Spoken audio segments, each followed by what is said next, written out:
ओम श्री जगदम्बिकायै नमः। आदरणीय भक्तजनों, सादर प्रणाम। ओम ऐं ह्रीं क्लीं चामुंडाय विच्चे श्री गणेशाय नमः। श्री सद्गुरुदेवाय नमः। श्री सरस्वती नमः। भक्तजनों, आज हम आपको श्रीमद् देवी भागवत महापुराण में से भगवती महालक्ष्मी की कथा सुनाएंगे। श्री नारद जी भगवान विष्णु को प्रणाम करते हुए कहने लगे, हे भगवान, मैं धर्मराज और सावित्री की जो बातें हुई थी, मूल भगवती भुवनेश्वरी तथा निर्गुण स्वरूपा गायत्री का निर्मल यश सुन चुका हूँ, उनकी महिमा जान चुका हूँ। अब मैं भगवती लक्ष्मी की कथा सुनना चाहता हूँ, उनके विषय में जानना चाहता हूँ। भगवान नारायण कहते हैं, ऋषिवर नारद, प्राचीन काल की बात है, सृष्टि के आदि में पर ब्रह्म परमात्मा भगवान श्री कृष्ण के वाम भाग से रास मंडल में भगवती श्री राधा प्रकट हुई। पर ब्रह्म परमात्मा भगवान श्री कृष्ण के साथ विराजमान रहने वाली श्री राधा उनकी इच्छा के अनुरूप दो रूप में बदल गई। बाएं अंश से लक्ष्मी का प्राकट्य हुआ और दाहिने अंश से स्वयं श्री राधा विद्यमान रही। भगवान श्री कृष्ण भी स्वयं राधा को गौरव प्रदान करने के विचार से दो रूप में प्रकट हुए।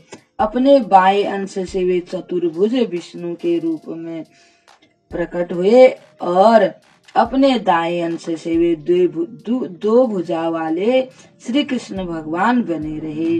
विष्णु के रूप में उन्होंने महालक्ष्मी को अपने साथ रखा तथा श्री कृष्ण के रूप में श्री राधा जी के साथ वे विराजमान हो गए।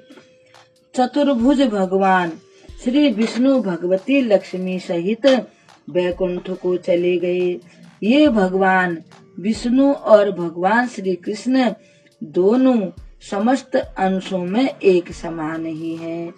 भगवती श्री महालक्ष्मी योग सिद्धि के कारण नाना रूप में विराजमान हुई। संपूर्ण सौभाग्यों से परिपूर्ण महालक्ष्मी के नाम से प्रसिद्ध होकर वैकुंठ धाम में निवास करने लगी। पाताल में उनका नाम नाग लक्ष्मी और राजाओं के यहाँ राज्य लक्ष्मी पड़ा। पृथ्वी लोक में ग्रह लक्ष्मी के नाम से वे पूजित हुई।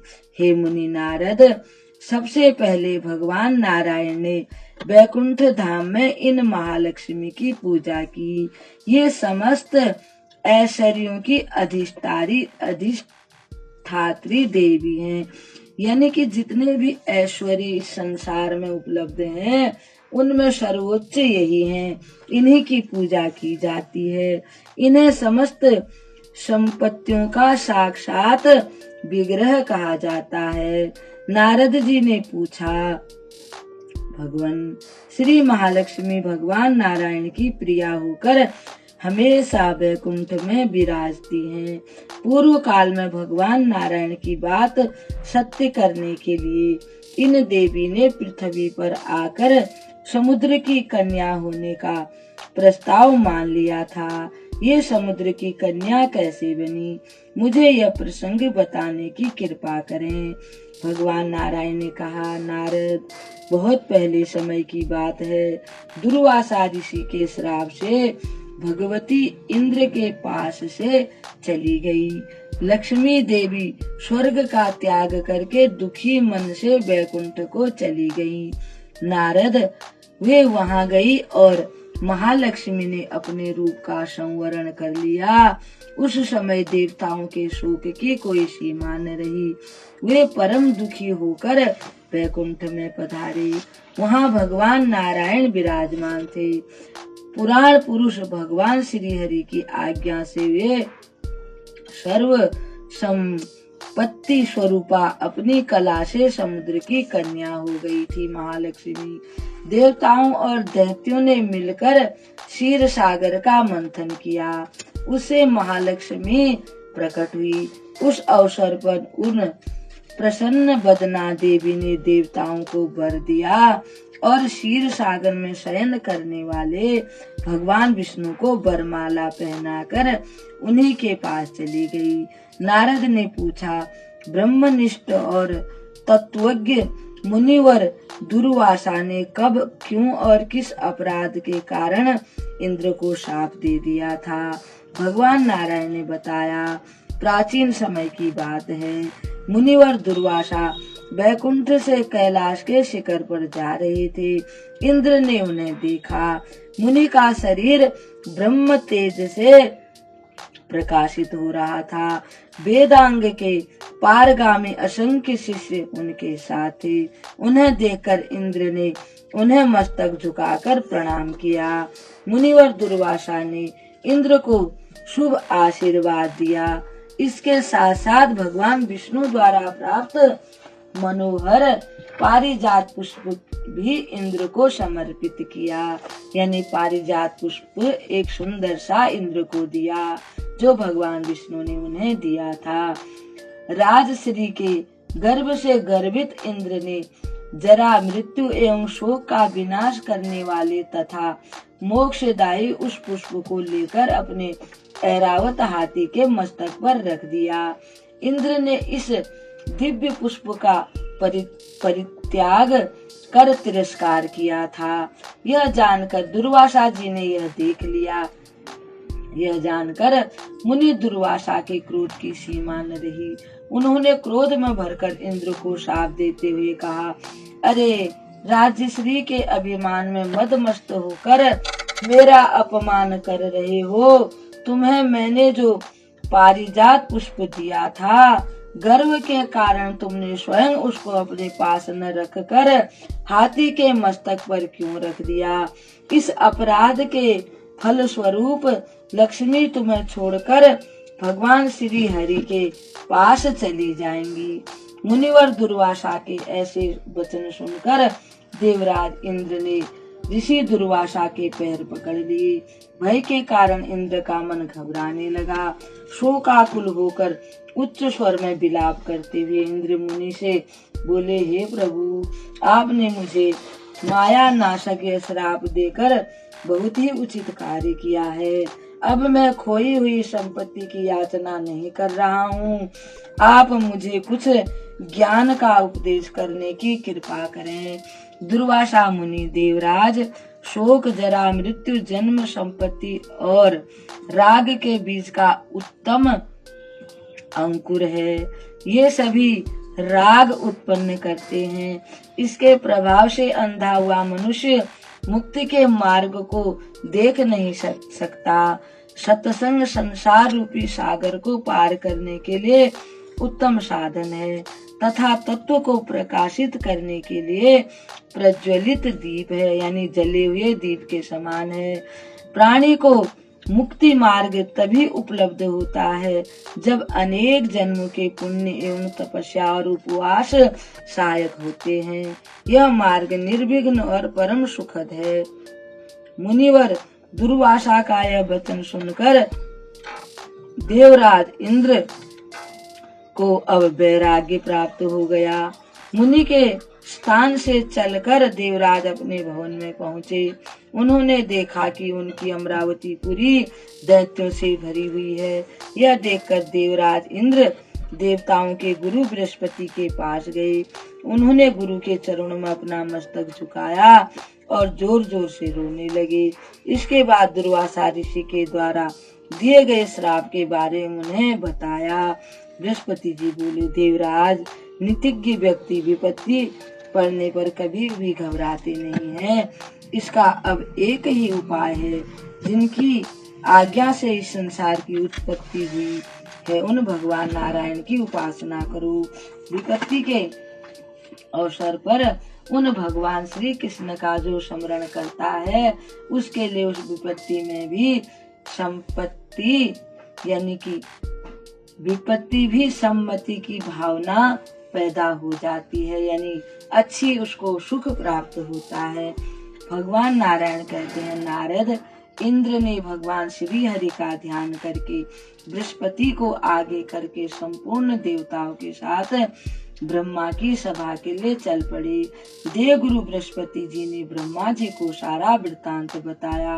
उन्होंने देवराज इंद्र से कहा, बस इस समय भगवान श्री कृष्ण के निर्माल्य का परित्याग करने से रोष में भरकर भगवती श्री देवी तुम्हारे यहाँ से प्रस्थान कर गई हैं। अब तुम मेरे साथ बृहस्पति जी को साथ लेकर वैकुंठ चलो, मैं तुम्हें आशीर्वाद देता हूँ। अब तुम वहाँ लक्ष्मीकांत भगवान श्री हरि की सेवा करके लक्ष्मी को अवश्य प्राप्त कर लोगे। इस पर ब्रह्मा जी, बृहस्पति जी तथा देवराज इंद्र और देवता वैकुंठ पहुँचे। वहाँ पहुँचने पर उन्हें भगवान श्री हरि के दर्शन हुए। भगवान श्री हरि को देखकर ब्रह्मा जी के अनुयायी संपूर्ण देवताओं ने मस्तक झुकाकर उन्हें प्रणाम किया। सब देवता आंखों में आंसू भरकर भगवान श्री हरि की स्तुति करने लगे। श्री तो पहले ही देवताओं का साथ छोड़ चुकी थी, अब वे निस्तेज एवं भयग्रस्त थे। देवताओं की ऐसी हीन दशा देखकर उनके डर को दूर करने के लिए श्री हरि बोले, देवताओं, भय को दूर करो। मुनिवर दुर्वासा भगवान शिव के अंश तथा वैष्णव भक्त हैं। उनके हृदय में मेरे प्रति अटूट श्रद्धा भरी हुई है। उन्होंने तुम्हें श्राप दे दिया है, इसलिए तुम्हारे घर से लक्ष्मी चली गई है और तुम्हारे घर से लक्ष्मी सहित चला आया हूँ, यानी मैं भी चला आया हूँ। रमापति भगवान श्री हरि ने समस्त देवताओं से इस प्रकार कहकर श्री लक्ष्मी से बोले, देवी, तुम अपनी कला से क्षीर सागर के यहाँ जाकर जन्म धारण करो। इस प्रकार लक्ष्मी से कहकर श्री हरि ने पुनः ब्रह्मा से कहा, समुद्र का मंथन कराओ। ऐसा करने से लक्ष्मी प्रकट होंगी, तब उन्हें देवताओं को सौंप देना। इस प्रकार कहकर भगवान श्री हरि अंतःपुर में चले गए। देवतागण उसी क्षण क्षीर सागर की ओर चल दिए। वहाँ पर राक्षस और देवता दोनों सागर मंथन हेतु एकत्र हुए। सागर मंथन हेतु मंदराचल पर्वत को मथनी और शेषनाग को रस्सी बनाया गया। दोनों राक्षस तथा देवता मिलकर सागर को मथने लगे। कहीं कहीं पर बासुकी का भी वर्णन आया है, परंतु देवी भागवत में शेषनाग बताए गए हैं। मथने लगे।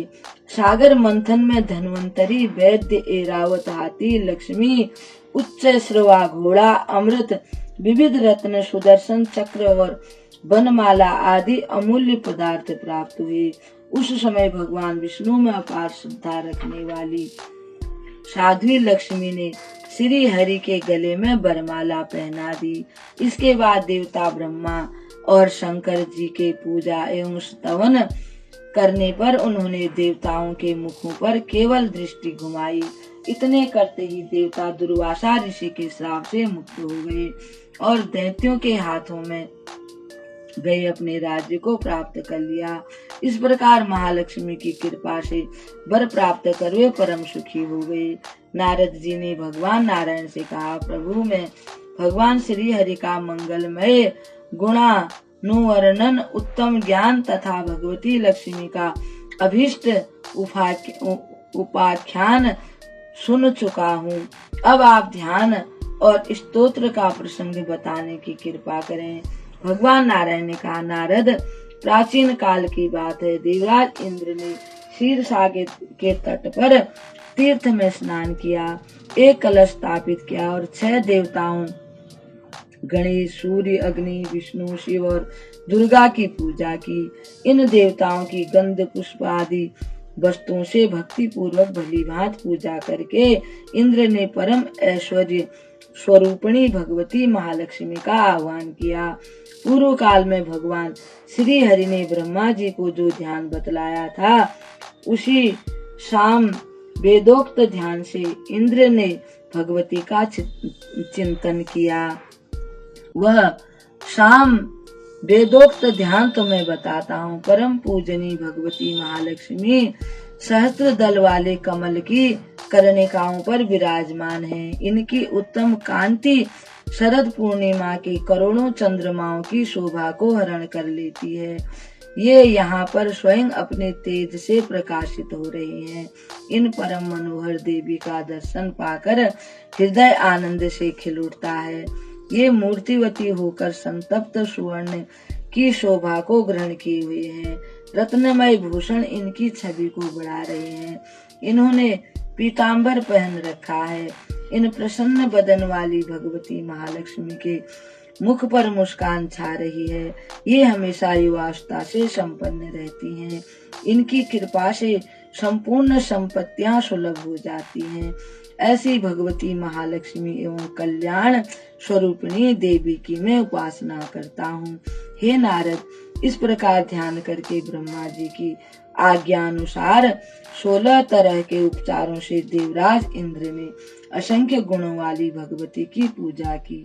मुनिवर देवराज इंद्र ने इस सूत्र रूप मंत्र को पढ़कर भगवती महालक्ष्मी को द्रव्य समर्पण करने के बाद विधि एवं भक्ति सहित उनके मूल मंत्र का 10 लाख जप किया, जिसके परिणाम स्वरूप उन्हें मंत्र सिद्धि प्राप्त हो गई।